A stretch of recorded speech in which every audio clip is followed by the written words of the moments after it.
Hello everyone, welcome to my channel.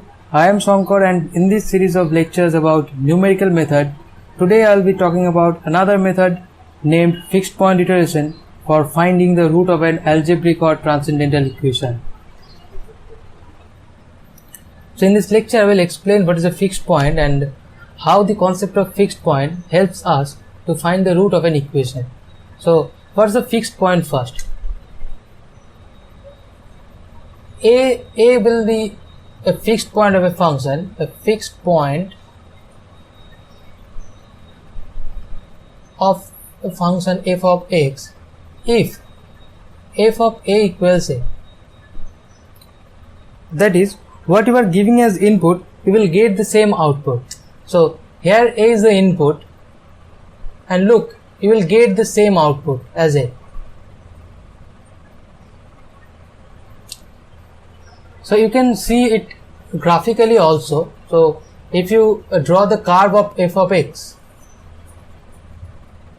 so you will find that there will be a point where the x coordinate and the y coordinate is same. So there will be a point a comma a. So this is the definition of a fixed point. Now, how the concept of fixed point helps us to find the root of an equation. So suppose that we have a function equation f of x equal to 0 and alpha be the root of it. Alpha be that root that we are looking for. So how do we calculate this alpha, or how do we find this alpha using the concept of fixed point? So let us first construct a new function phi of x as x minus f of x. Now we will see that what is phi of alpha. Now if we calculate phi of alpha, you will find that phi alpha is equal to alpha minus f of alpha. Now since alpha be a root of f of x, that is f alpha will become 0. So we can write alpha minus 0, that is alpha. So what we are getting, alpha equals phi of alpha, where alpha is the root of f of x. So alpha is a root of f of x means alpha is a fixed point of phi of x.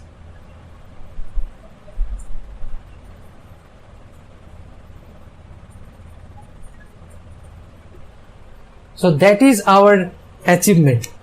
So we started with a function f of x equal to 0 and we constructed a new function phi of x as x minus f of x, and we found that alpha equals phi alpha. That is, if alpha be a root of f of x, then alpha will become the fixed point of phi of x. So this helps us to construct an iterative rule so that we can find the root alpha. How? Now look at the equation f of x equal to 0. So now we have phi x equal to x minus f of x. Now from this we can get that fx equal to x minus phi of x, that is fx equal to 0 gives us x minus phi of x equal to 0, that is x equal to phi of x. So our motive is to construct a phi x, and we want to express the fx equal to 0 as x equal to phi x, so that we get the function phi of x and we then compute the fixed point of phi of x, which will become the root of the f of x equal to 0. That this concept tells us. Now I will explain that how do we build up an iterative process to do the whole thing. So we have x equal to phi x from fx equal to 0, right? Now we just use this as an iterative rule. How? We just write xn plus 1 equal to phi of xn, and this procedure will gives us the fixed point of phi of x, which will be the root of f of x. So this is our iterative rule. You must have an initial guess. So together with an x0 initial guess. So that is, our iterative process becomes x0 the initial guess and xn plus 1 is equal to phi of xn. Now let's see how it works. So we start with the initial guess x0 and then we calculate x1 equal to phi of x0. So then we go for x2 equal to phi of x1. So in this way we can construct a sequence x0, x1, x2 so that the sequence will converge to the fixed point alpha. So that this is the fixed point of fx, phi x.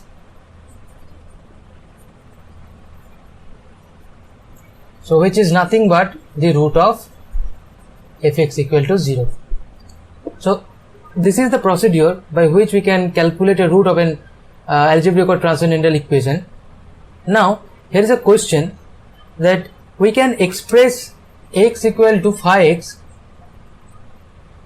from fx equal to 0 in many ways. So does the process converge to every such phi x? The answer is no. So there are certain conditions to be held by the phi x so that the procedure will converge. Now what are the conditions? Let's see. Number 1,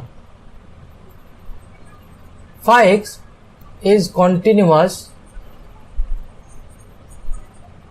in AB and phi x belongs to AB for every x belongs to AB. So this is the first condition. So this is very crucial because this condition gives us the information about the fixed point of phi x. So it says that if x belongs to AB, phi x belongs to AB. Otherwise there will not exist a point like xx. That is, we don't get any fixed point of phi x. So there will be no questions to have a root of fx equal to 0. And the second condition is phi dash x, mod of phi dash x less than 1 for every x belongs to AB. So these are the two conditions to be held by phi x so that the procedure will converge. I am not going to prove the convergence here, but in my next video lecture I will prove it. For now I want to give you an example so that the whole procedure is clear to you. So suppose we have a problem, find the positive root of x cube plus x minus 1 equals 0 by the iterative method, correct to 2 decimal places. Solution. So let us suppose fx equal to x cube plus x minus 1 equal 1. So the equation will become fx equal to 0. Now I am going to write 4 steps here because through these 4 steps I will solve the problem. If you remember these 4 steps, you can solve any problem in fixed point iteration. So the 4 steps are, so first you have to calculate an interval AB. So where the root lie.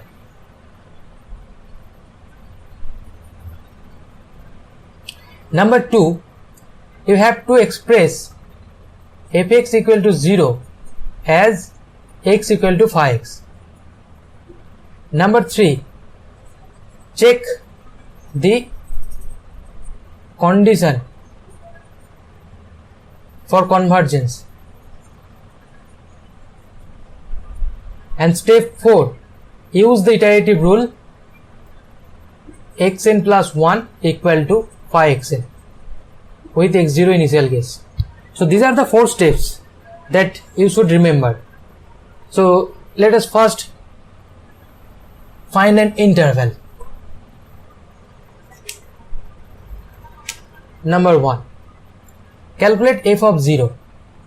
So you will find that it is minus 1 less than 0.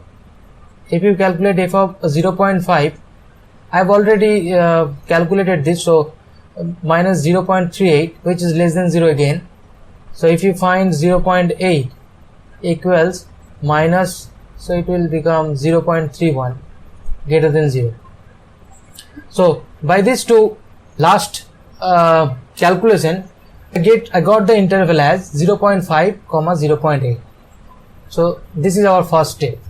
Now the second step is to express fx equal to 0 as x equal to 5. Now let's see in how many ways we can express this. Case 1. X cube plus x minus 1 equal to 0, which gives us x square plus 1 equal to 1, which gives us x equals 1 by 1 plus x square. This means phi 1 x equals 1 by 1 plus x square. So these are the three functions we have got from f of x equal to 0. So let us write it here.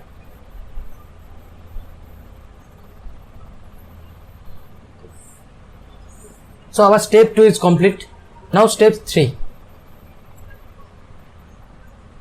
So in step 3 we should check for the condition of convergence.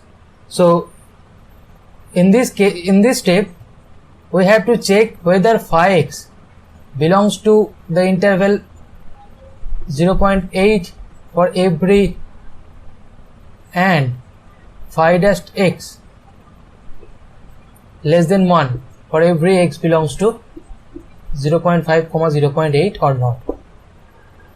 So these are the conditions to be held by the phi x in step 3. So let us find it for phi 1x first. So phi 1x equals 1 by 1 plus x square. So we calculate phi 1x at the end point of the interval. So phi 1x, if you calculate it, phi 1 0.5 will give 0.8 and phi 1 0.8 will give 0.69. So from this you can see that both the values lie inside the interval. So we can conclude that for every x belongs to the interval 0.5 0.8, phi 1x belongs to the same interval. So not always we can say this, but in such cases we conclude this. So now let us find phi dash x.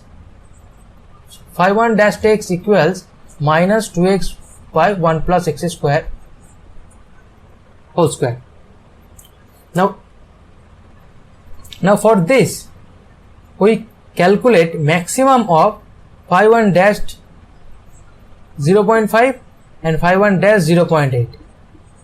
So this will give max of, so if you calculate this, so you will find that it is 0.64 and it is 0.59.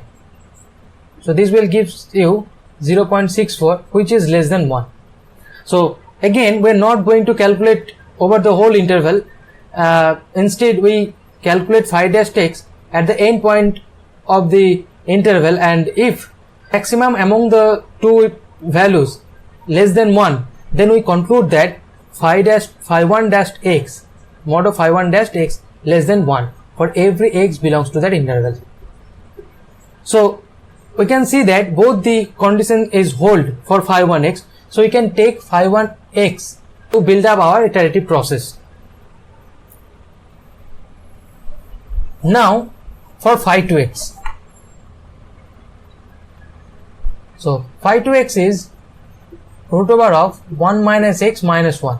So if you calculate phi 2 0.5, so we will get 1 by 0.5 minus 1, which is 2 minus 1 equals 1. So you don't need to calculate the value of phi 2x at the other endpoint, because you can see from here that it does not belongs to the interval 0.5 0.8. So the first condition is not held by the phi to x, so we can cancel phi to x here.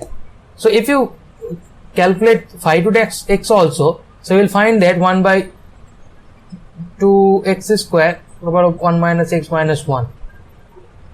And if you calculate maximum over phi 2 dash 0.5, phi 2 dash 0.8, you will find that it will become maximum over 2 comma 1.56. This will give you 2, which is greater than 1. So both the condition is not satisfied for phi to x. So we cannot take phi to x to build up our iterative process. Now if you do the same process for phi 3x, you will find that phi 3x is also eligible for the procedure to converge. So in step 3 we got two functions phi 1x and phi 3x that serves our expectations. Now step 4. Now in step 4 we use this iterative rule with initial approximation as x0. Now so here we take x0 equals 0.5 and phi 1x equals 1 by 1 plus x square. So if you want to take phi 3x, you can also take phi 3x, not a problem. So for this too, if you calculate x1, then you will get phi x0 equals phi of 0.5, which will be 0.8. If you calculate x2, phi of 0.861, x3 gives you 0.73, now and so on. So to terminate the procedure, you need to check xn plus 1 minus xn less than a very small number. So this is our x1, phi of x0 equals 0.8, so x2 is 0.61, x3 is phi of 0.61 to 0.73. So if you go like this, you will get x10 as phi of x9 equals 0.6836, and if you calculate x11, you will get 0.6815. So you can see here the two decimal places are same for the two successive approximation, that is x11 minus x10 less than 0.05. So here which is equal to epsilon. So we can say that our desired root up to correct up to two decimal places is alpha equal to 0.68. So which is the fixed point of phi x and is again the root of fx equal to 0. So this is our whole procedure to find the root of an algebraic or transcendental equation by fixed point iteration. So if you found this helpful, please do subscribe my channel so that I can make more and more videos for you. Thank you.